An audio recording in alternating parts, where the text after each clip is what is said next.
Estamos de volta. No programa de hoje estamos falando sobre as principais demandas mensais de um síndico.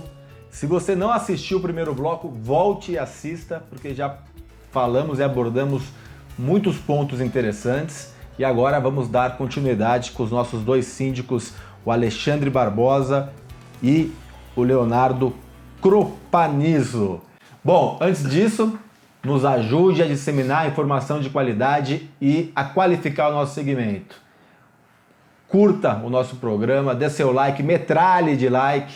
Metralhe, não lembrando do nosso governante, nenhuma simpatia por ele, é só uma brincadeira. Compartilhe, dissemine, vamos junto disseminar informação de qualidade.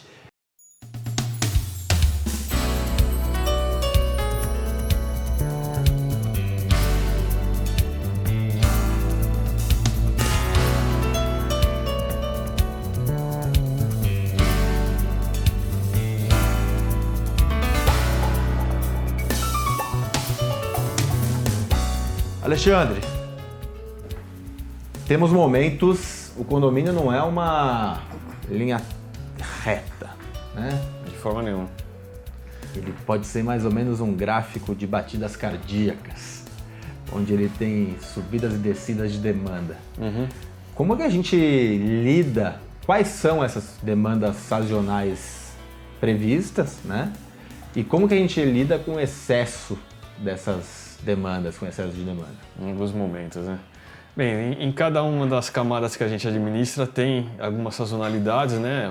Contas a pagar, por exemplo, 13º, algumas obrigações fiscais anuais que têm que ser cumpridas, que se não cumpre o condomínio está sujeito a alguma irregularidade ou até multa, né? Então a gente tem que estar muito atento ao calendário de pagamentos.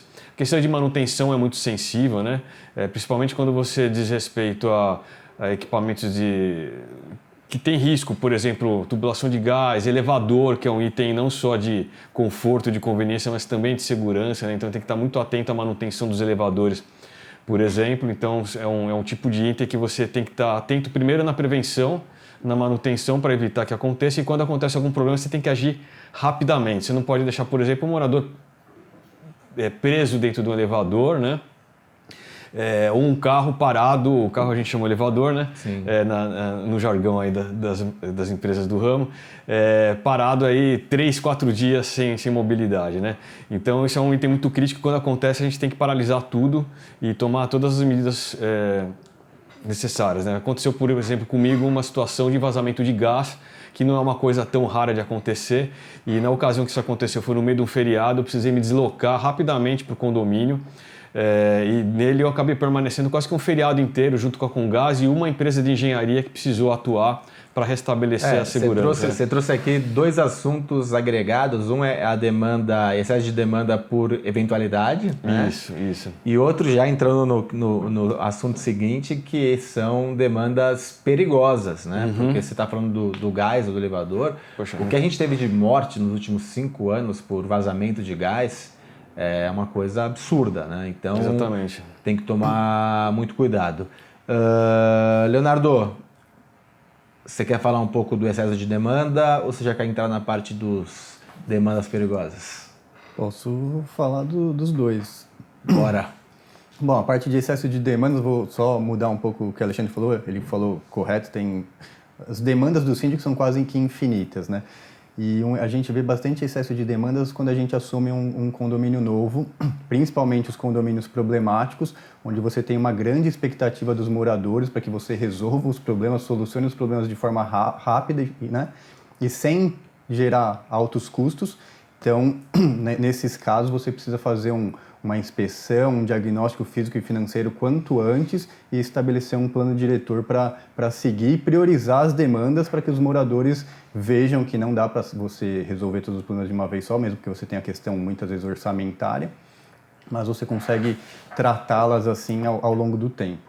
E as demandas perigosas, bom, tem várias demandas perigosas, tem a questão de manutenção, que se você não estiver atento as manutenções podem te prejudicar de alguma forma. Então você tem a questão dos elevadores, você tem a questão de gás, você tem a questão de água, você tem a questão de piscina, de vazamentos. Então é bom sempre você estar atento aí às inspeções, se as inspeções estão em dia, se os laudos... Preciso fazer um corte para te agregar uma coisa. Você falou uma coisa bem importante. As inspeções, os laudos, as normas, principalmente ABNTs, NRs, não é só contratar, né, por contratar, então a mais barata. Então a empresa mais barata qual que é? Custa R$10, faz aqui. Então eu estou seguro. Não, você está seguro talvez, não está, mas estaria juridicamente por ter contratado. Mas você não está protegendo o condomínio, né? É igual quando pegou fogo lá no Ninho do Urubu, no Rio de Janeiro, que morreu os meninos, as crianças lá, 13 crianças. Tinha o laudo, não sei o quê. Mas quem fez o laudo? Um laudo porcaria, a gente compra o laudo ali aqui em São Paulo, na Praça da Sé, a gente compra qualquer laudo. Né? Então se preocupar também com a qualidade desses laudos. Acho que é importante ressaltar isso. Então a gente evita falar a palavra redução de custo, né? A gente usa hoje otimização de custo. Perfeito. Então o condomínio não é uma instituição pública onde eu tenho que contratar o prestador mais barato. Eu tenho que contratar o melhor prestador para o condomínio. Às vezes pode ser o mais barato, às vezes pode ser o mais caro, mas é o que vai melhor prestar o serviço para o condomínio. O melhor custo-benefício. O melhor custo-benefício, exatamente. Então Perfeito. é isso que a gente tenta trabalhar. E demandas perigosas, além dessa questão de manutenção, a própria prestação de contas do síndico acaba sendo uma demanda perigosa se ele não tomar os devidos cuidados. Então a falta de orçamentos, a falta de aprovação em assembleia, que pode gerar auditorias. Então, se o síndico não tiver experiência, não estiver capacitado e não tomar cuidado, uma prestação de contas simples pode virar uma grande dor de cabeça, se tornar uma demanda bem perigosa. Alexandre, acho que a gente pode definir que ser síndico é uma profissão de alto risco. Pois é. Você acabou de tirar as palavras da minha boca. Ponderando tudo isso que a gente falou entre rotina, situações inesperadas de risco, me lembrou muito um problema que eu tive que tratar nos últimos dias, que era a renovação de seguro, né? Que parece uma coisa burocrática, parece uma despesa rotineira anual, mas quando a gente precisa usar o seguro com a devida propriedade, que a gente percebe se a gente contratou bem ou não, né? Então, assim, a questão da contratação do seguro, ela tem que ponderar não só a questão do custo em si, né? Como o Leonardo bem falou, não é questão só de reduzir despesa, mas de otimizar o que você está gastando, e daí você não pode ficar só refém do que, por exemplo, os corretores mais competentes ou menos competentes podem estar te propondo, né? Você tem que entender o sentido do seguro. Então ali você está ponderando o valor de cada equipamento que você tem, o risco que cada situação tem entre explosão de um equipamento, queda de avião que pode cair em cima de um edifício e tal. Você tem que avaliar o risco em cada categoria. E em cima disso também você avaliar as consequências que determinado evento pode causar para você. Então, na hora de você olhar isso com ponderação e equilibrando, você consegue fazer um balanceamento desse seguro de uma forma ótima do ponto de vista financeiro, mas que te cubra de forma adequada quando você precisar. E daí, no momento que você precisar acionar a seguradora, você ter não só a cobertura correta, mas você ter todos os elementos para mostrar o sinistro, o que aconteceu e como ele vai ser ressarcido dentro das regras que foram contratadas, entendeu? Então isso é um ponto com muito cuidado. Muito bom, bem citado, porque a tendência dos condomínios é buscar o mais barato para o seguro. A gente não vai precisar. Realmente, seguro é para não utilizar, né? Igual seguro de saúde. Exatamente. Eu quase nunca uso meu seguro de saúde, mas eu pago um seguro de saúde caro, porque um dia que eu precisar, eu quero ter um hospital de ponta. Eu, graças a Deus, eu tive Covid, mas não tive sintomas, mas eu tive conhecidos que tiveram que ir para UTI.